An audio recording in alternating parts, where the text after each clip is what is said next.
Inyo ang Panginoon. Bahagi nyo na kung saan medyo may kabigatan ang bahagi ng banal na kasulatan na ipinamanig sa atin sa araw na ito. Ngayong ikapitong linggo ng karaniwang panahon. Mas naunawaan pa natin yung huling bahagi, magbigay kayo at bibigyan kayo ng Diyos. Gustong dahil siksik, bigay umahawa pa ang ibibigay sa inyo. Bahagi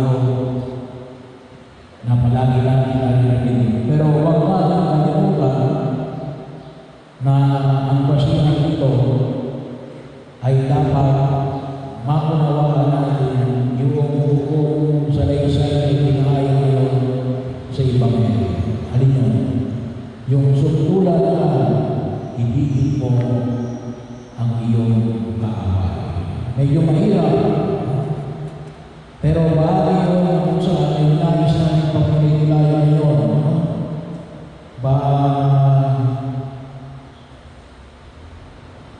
Gawa ninyo na mabuti ang mga napupuan sa inyo. Pagpalain ninyo ang mga sumusupa sa inyo. Kapag minura ka, anong sasabihin mo? Kalimitan, sagot namin yan, mura rin. Pero dito hindi. Pag minura ka, anong sabi nito? Pagpalain ka ng Diyos. So, medyo maligan. Ano pa sinabi dito? Idalangin ninyo ang mga umaapi sa inyo. Ay kahit na kayo ay inaalipusta, ipagdarasal mo sila. Kapag sinampal ka sa isang miskin, kalimitan niya rin, sampalan. Pero dito, ano sabi? Iharap mo rin ang kabila. Kapag ginagawa ang iyong balaban, alam niyo kasi yung mga Hudyo, hindi ko katulad ngayon, maraming damit. May mga aparador tayo. Para 2,000 years ago, ay kalimitan ay may dalawang sentaman ng damit ang mga Israelita. Yung balaban, parang tawag yun na medyo malaki. O maaaring ko, at yung pinakabaro, pag sinabi yung ibigay mo pati ang iyong baro, dito maaaring sabi natin, kasi sa Israel ay bahagi po yan na tinatawag na 2 seasons. Ano yung 2 seasons? Wet and dry. Tulad naman sa amin. Meron din yung alin, yung 4 seasons. Ibahagi ang Israel ng 4 seasons. Ano yung 4 seasons? Hindi yung season na tulad mo na sa US. Kaya maaaring pagsabi ng gabi, napakalamig. Pagsabi ng umaga, napakalimig. Ay kapag ibinigay mo, pati yung baro, ay parang sinabi mo na pwede ka lang mamatay sa tindi ng lamig. Pero mahali mo yun. Kaya sabi na unang nabibigyan yung pinangalan dito. Bigyan mo ang bawat nangihingi sa iyo. At kung may kumuha ng iyong ari-arihan, ay huwag mo nang bawin pa. Ano, may mga pagkakataon, nagpapatayo, gawa na ng tubig sa palayan. Pero dito sinasabi natin, kapag kinuha yung ari-arihan mo, ano magbagay na na sa iyo, ibigay mo. Well, bahagi mo siguro. Siguro kapag sinabi namin na kapag inaulap ka, ibigay mo na. Kasi bakit? Buhay yung magiging kapalit mo. Bahagi mo na nawa po itong ipinanalig dito, makita natin na mas malalim ang pagkilinan. Una, paanyaya na makita ko natin para po sa pagkasangaluparan ng mga utos ng Diyos, lalo na po isang utos ng Diyos. May ginagawa po sa lumang lupa na Shema o Israel. Hear me, o Israel. Kaya nasa luang bahagi alin, mga nakikinig. Sinasabi ko sa inyong mga nakikinig. Para sa mga audio, pinapakilala nito yung alin. Ito yung patuloy na pagninilay doon sa utos ng Diyos na ipinamanin ng po may kapal. Hindi ito addiction. Ngunit pagliliwanag ng paanyaya na ipinahayag ng po may kapal. Sa mga itinuturing niyang kanyang bayan. Tayo bilang bayan ng Diyos. Kaya bahagi ang nakita natin na dapat humantong tayo sa sundulan ng alin. Pag-ibig sa kapwa at pag-ibig sa kapwa. Bakit?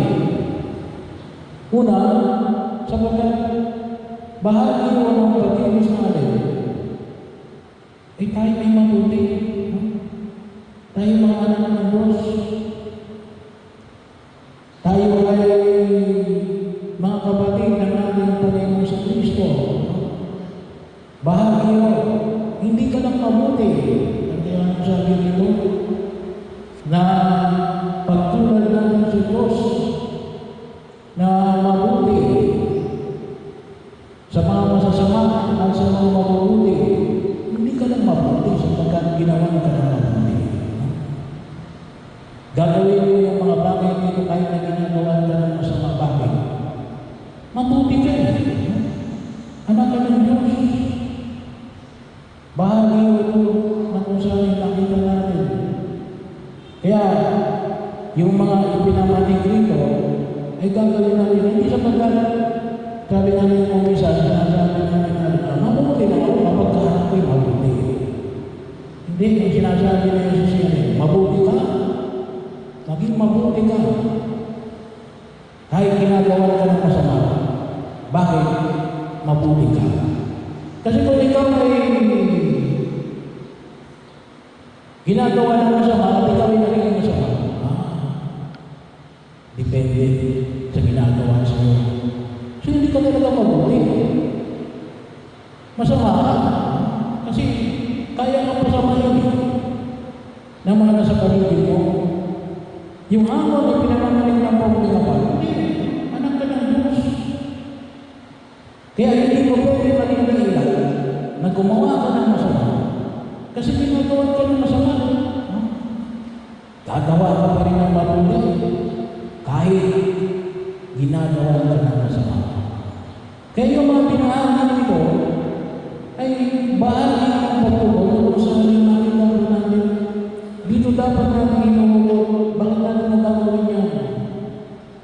Hindi lang sa mga ginagawa ito sa akin. Ngunit alin, sa pagkaunawa natin, ikaw ay nais na tumulan sa ating Diyos na mabuti.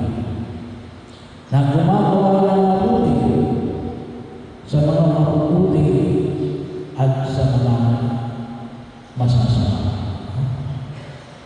Pangalawa, ay, naku Father, that is something for abuse.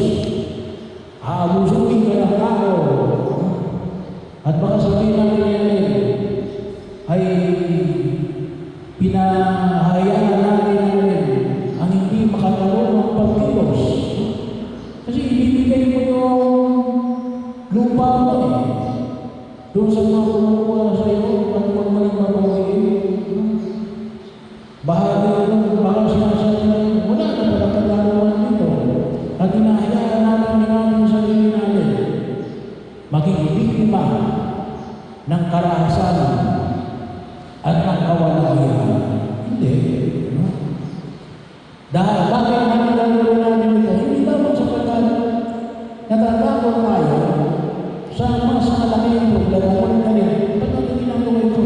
Sapagkat ang pamantayan ng ating katarungan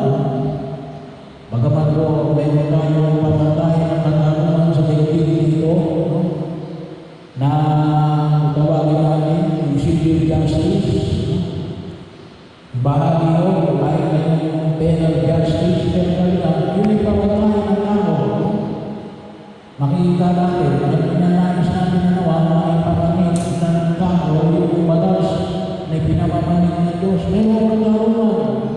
Ay, paano sabihin ko, paano? Nababayaran. Iba yung katarungan sa mahirap at iba yung katarungan sa mayaman. Kung minsan na witness mo, ngayon witness mo. Bukas, witness na ng kalaban mo. Bahagi yun. Pero kung natin kalimutan yung katarungan natin, itinuturo na natin pananampalataya. Saan? Purgatorio. Aabot ang lang purgatorio. Kaya mga kapag sinabi natin purgatorio, bahagi yun, halimbawa, magnakaw ka sa kapitbahay mo, nangumpisal ka, pinagawad ka ng pari, pinagawad ka ng Diyos. Pero anong sasabihin sa'yo? Ibalik mo yan. Ibalik mo yan. At yung batas natin dito sinili, times 4. Ibabalik mo yan ang times 4. Hindi mo na ibalik. Namatay ka hindi mo na ibalik. Pinatawad ko ng Diyos. Pero ano, kaya may purgatorio tayo. Kaya mga kapatid, yung turo ng purgatorio, turo yun ng katarungan. Bahagi yun. Pero hindi ikaw ang mag-i-execute ng katarungan. No? Kasi kung minsan pinanganin naman tayo, inapi ako, pinakailan, nakapawi ako. Hindi. Ayoko sabihin yung salitang karma. Kasi hindi yung salitang Kristiyano. Bahagi yun. Pero makita natin yung katarungan ng Diyos na kapag gumawa ka ng mabuti, hindi lamang sa pagkat pinapakilala na ikay mabuti ngunit ang pagpapala ng Diyos sa isang sa'yo.